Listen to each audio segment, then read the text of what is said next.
Good morning, guys. Welcome to our Monday Micro Moment session. I'm Susie Redding. We are coming together to build the self-care habit, not only so we can take care of our own health and well-being, but so we can be a calm, safe place for those we love. So welcome. Thank you so much for the pleasure of your company. And my goodness, it makes all the difference. I love that we're starting our week together. Amazing. Thank you. Big, loving squeeze. I hope you can feel it. I'm feeling your care. Thank you. So today, let's dive into our theme. I think it's one that's really broadly relevant right now.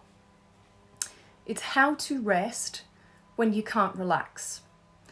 And it's broadly relevant because I think our base level of anxiety is much higher than it was 18 months ago. There are very good reasons for that.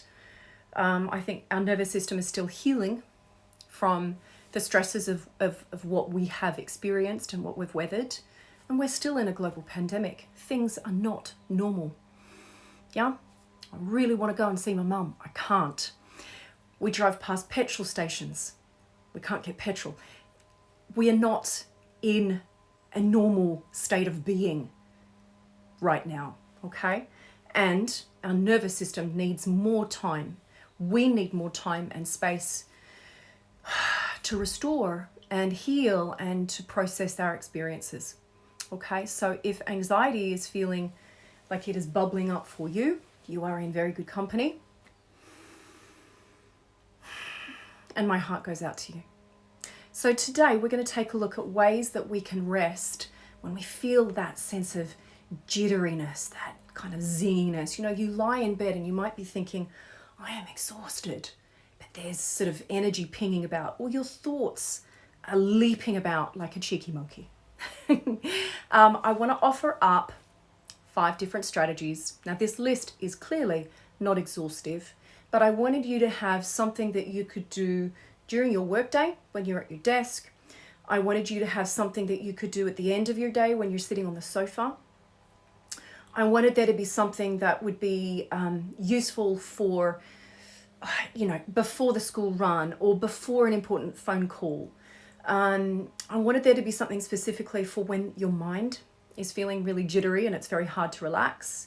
And I wanted there to be something to do before going to bed. Okay, so we've got a little something for different moments.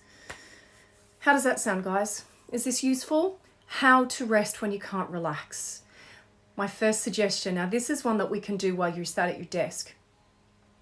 And it's a really powerful way to release tension in the hands, in the forearms, arms, chest.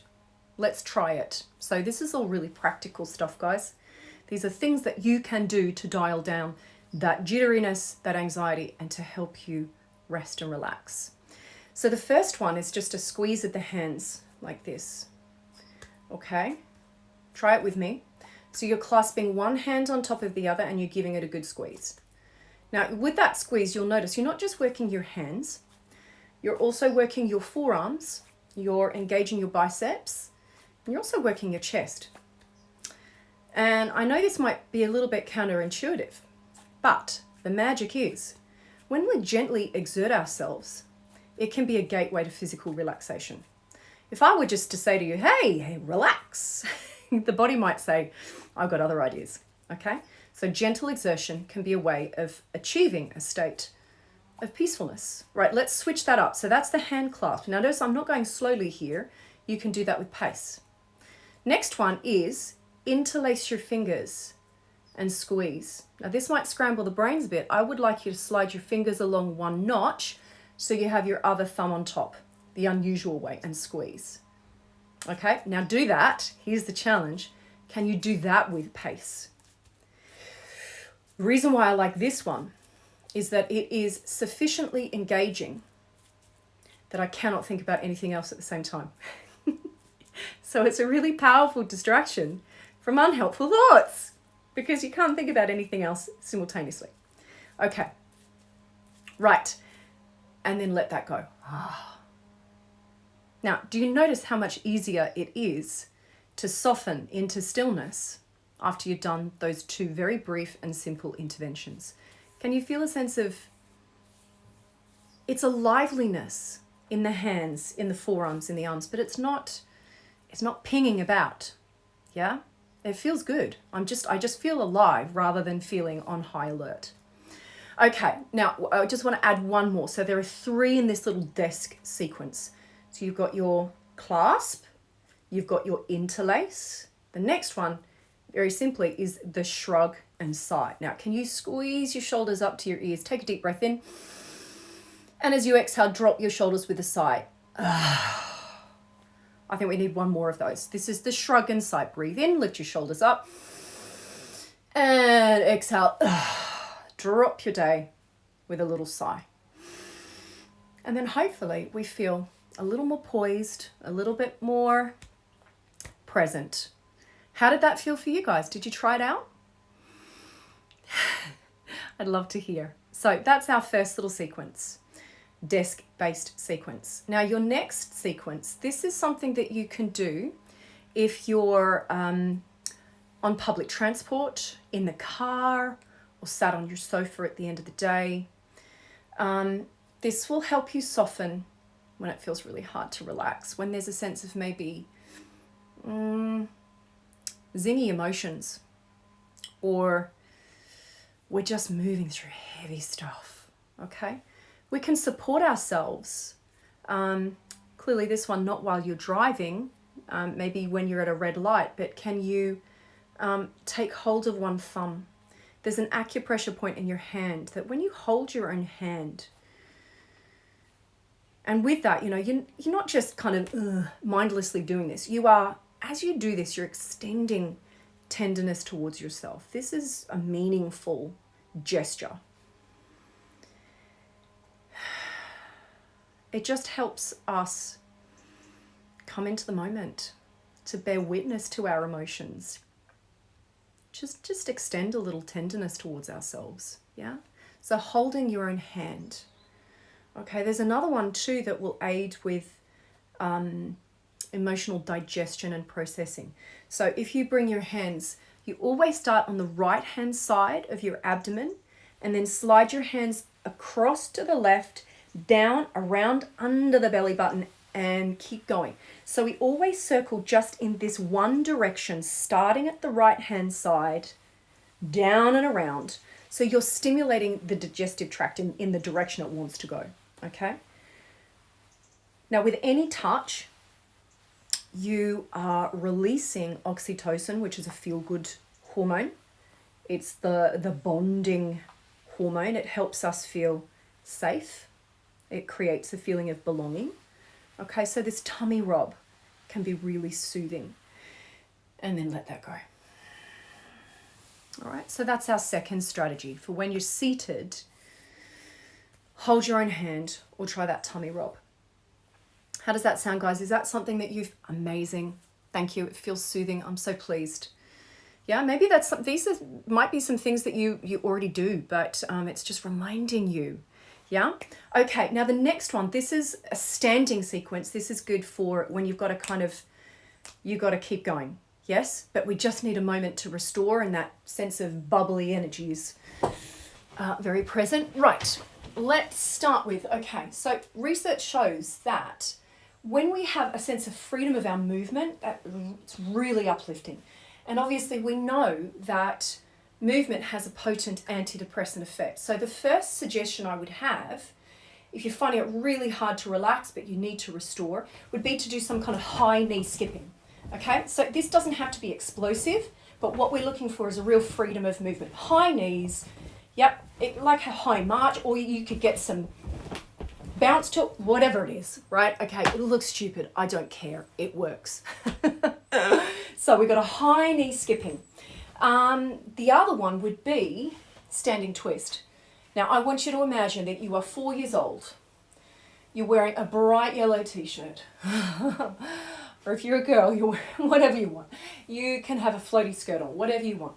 And you are swinging your arms from side to side, letting your arms move like washing on a line. Yeah, you can give yourself a bit of a whack with the arms, a bit of massage. Yeah. standing twist. There's a beautiful fluidity to that. And with that, there's a sense of you are releasing whatever it is that you no longer need. And we feel lighter and brighter for it. Okay, so that's standing movements, high knee skipping, or that standing twist. And if you didn't get to try it then, I hope you try it later. Please drop me a DM to let me know how it felt for you. Okay, we've got 2 more strategies. How are these sounding, guys? And yes, Foxstar, I will save this as an IGTV, okay, so you can access it later. Please tell your friends. Okay, last 2. Now, when your mind is feeling really jittery, if you're leaping to those generalizations, catastrophic assumptions, over-personalization, we've all been there. You know, the nature of the mind is to think. So I wanted to give you a strategy for how to rest when you can't relax your mind. Get some scent that you find soothing. Give it a little spritz. Could be a room spray. It could be something that you wear yourself. It could be a pulse point. It could be a candle, whatever it is. It could be hand balm. Just use some scent because that helps as well. Okay. And then here's the strategy. Allow your mind to go to that worst case scenario that it really wants to go to. Let it go there. It's okay. Let yourself conjure what could be the worst thing that could be happening. What's my greatest fear here? Oh my God.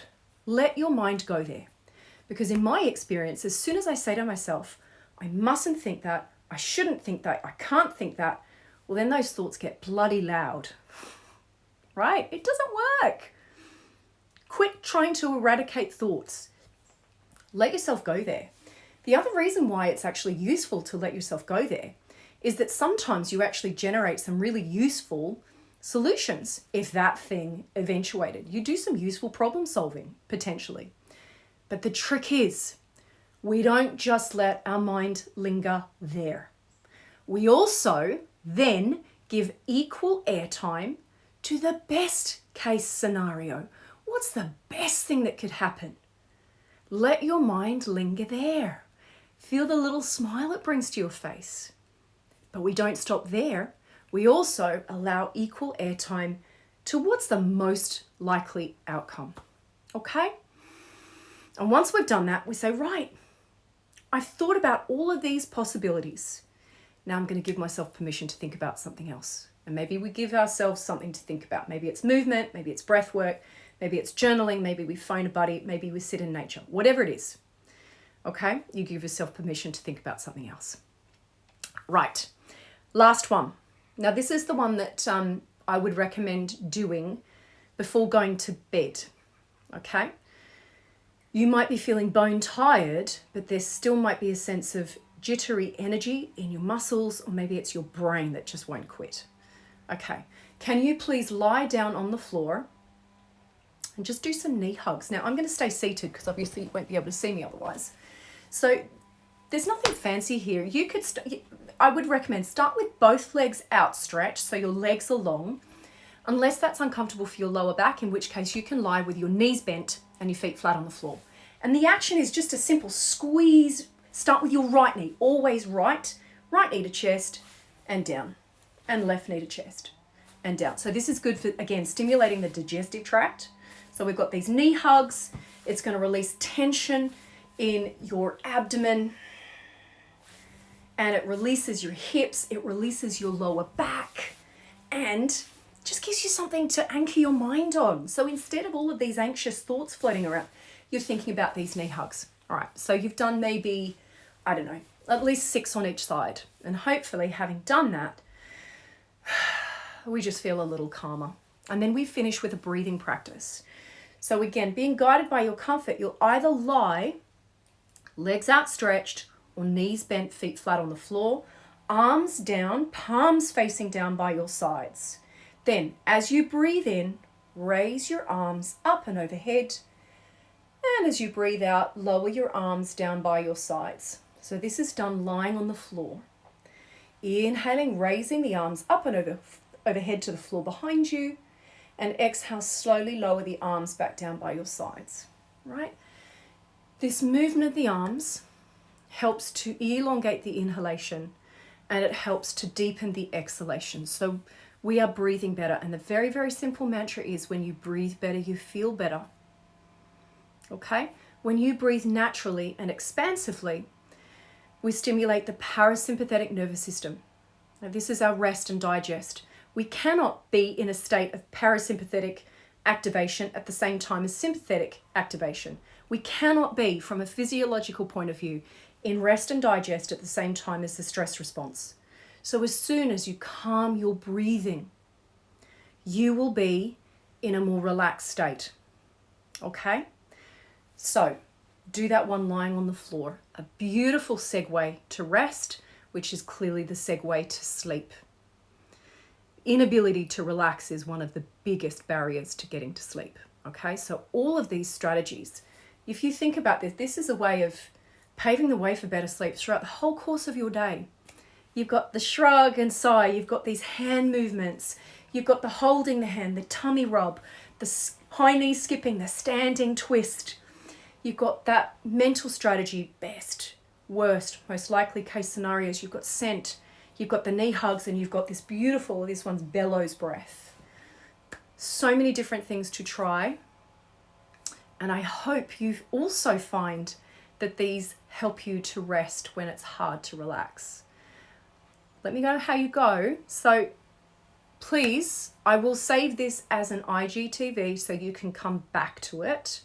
Please share it with any friends that might find it useful. And please let me know how you go. And if you want more strategies like these very practical tools, you'll find them here in Self-Care for Tough Times. And if you'd like to share these practices with your children, this is where you'll find it, in Stand Tall Like a Mountain. Practices for parents, practices for families, and practices for children. Okay? It's been a joy to share this toolkit with you today. I hope it serves you well too, and I'm wishing you peace and ease. Please take good care of you, nourish you, and be really compassionate in these still very, very wonky times. Okay, let's go very gently. Let's dial back expectations of ourselves and each other. Lots of love. Thanks so much, guys. See you soon. Bye.